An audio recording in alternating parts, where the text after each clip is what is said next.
Kütteperioodil tuleb ikka ja jälle kahjuks meil uudistest kuulda teadaandeid selle kohta, et üks või teine majapidamine on põlema läinud ja tihtipeale on selle tuleõnnetuse põhjuseks kas katkised külekolded või siis katkine korsten. See tähendab, katkised korstnad tuleks korda teha. Me oleme sinuga juba rääkinud ühest variandist, kuidas vana ja lagunenud korstend korda teha, kuid kas see on ainuke variant, see terastoru sissepanemine? Ei ole. Meil on hästi palju vanu maju, kus võib-olla ei saagi hästi terastoru kasutada. Just tänu sellele, et terastorudega natukene raskem ühendusi teha. Ja tänu sellele me olemegi võtnud ka kasutusele Schiedeli renoveerimissegu. Mida nendest kujutab? Schiedeli renoveerimissegu kujutab endast siis kaoliinsavi baasil segu, millel on veel lisatud armeerivad kiude, tulekindlat tsementi ja lisaliimaineid, et parandada naket. Kõigepealt me puhastame korstna seest ära vastava kettpuhastajaga, siis niisutame, paigaldame siis korstnasse renoveeriva svammi ja siis tõmmates renoveeriva svammi alt ülesse, lisame ülevat segu ja see renoveeriv element siis krohvibki meil seestpoolt ära ilusti selle vana lõõri.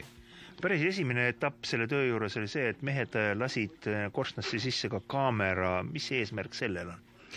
See on selleks, et hinnata, kui läbi meil see korsten on ja näha, kus on ohtlikud kohad.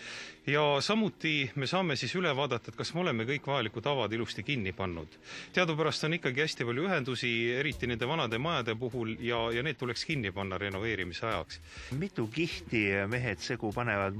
See sõltub ka täitsa korstna olukorrast. Kui ta on küllalt heas olukorras veel, me peame ainult väiksed praod kinni panema, siis piisab võib-olla 1-2 läbi tõmbamisest. Aga kui on nüüd hullemas seisukorras, segukiht läheb paksuks, siis tuleb 1-3-4 korda seda teha.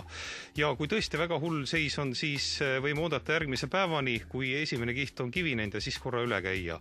Et korraga võib seda segu panna siis maksimaalselt 5 cm paksuse kihina.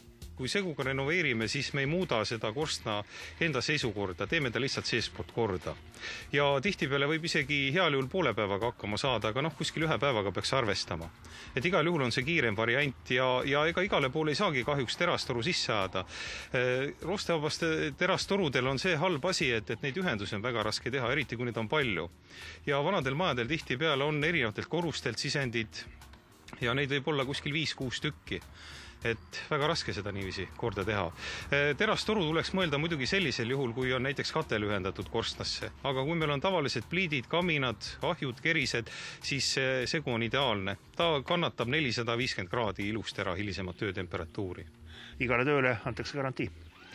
10 aastat, kui on õieti paigaldatud.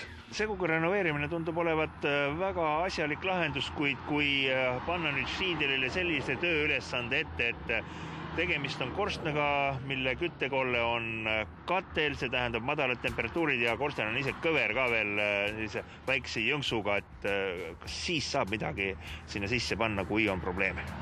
Saab küll, selleks on meil olemas painduv suitsutoru nimega Tecnoflex ja seda siis kasutatakse kõverate korstende puhul. Mida see toru endast kujutab? Ta kujutab siis üheseinalist kahekiilist toru, mis on tehtud siis õhukesest 0,12 mm paksusest roostevabast teraslehest. Ja tal on 2 kihti, välispind on laineline ja sisemised keerud on siis sirged ja annavad talle sileda sisepinna. Nii et selle puhul praegu, kes telepildis vaatavad seda toru, ei saa mitte öelda, et see on samasugune nagu see venttoru, et lühikesena koos tõmbad pikemaks ja pistad korstnasse. Ei, oluline suur vahe on ikkagi juba materjali paksuses, mitmekihilisuses ja juba selles, et see materjal peab paremini vastu ka kuumale ja happele. Ja loomulikult on teda testitud ja teda ei anna nii venitada nagu ventilatsioonitoru. Aga kui palju ja kui suurele temperatuurile ta vastu peab ja samas kui kaua? 10 aastat anname garantiid ja teda on testitud siis maksimaalselt temperatuuriklassis 600 kraadi, et selliseid teisi painduvaid korstnaid me Eestis veel ei ole täheldanud. Korstna ühendamiseks kütteseadmega on vaja ka lisadetaile. Jah, Tecnoflexil on see eelis, et teda saab kombineerida meie teise üheseinalise jäiga suitsutoru süsteemiga Prima Plus. Et Prima Plussist võime kasutada siis kõiki kondensi emaldusosasid, puhastust, ühendusi ja siis minnagi üle sujuvalt Tecnoflexile. Ja üleval samamoodi saame kasutada kõiki Prima Plussi lõpetusi. Ja meil on olemas spetsiaalsed üleminekud siis painduvalt torult jäigale ja vastupidi ka, et hiljem minna ka siis painduvalt jäigale üle ja jäigalt painduvale. Kui kiirelt selline korstna kahjustus võib tekkida, nagu siin selle maja puhul on? Selline karstnakahjustus on tekkinud juba kuskil paari aasta jooksul ja kahjuks see ongi lõpptulemus siis õli ja gaasikütte katelde puhul, kus tekib kondents. Kondents lõhub küllalt kiiresti vana telliskorstna ära. Antud juhul on tegemist uue telliskorstnaga, mis on siin 2 aastat tagasi laotud. See tekitab väikest hirmu. Jah, aga midagi ei ole teha, et uuema põlvkonna kütteseadmed tulevadki peale ja vana telliskorsten lihtsalt jääb ajale jalgu kahjuks.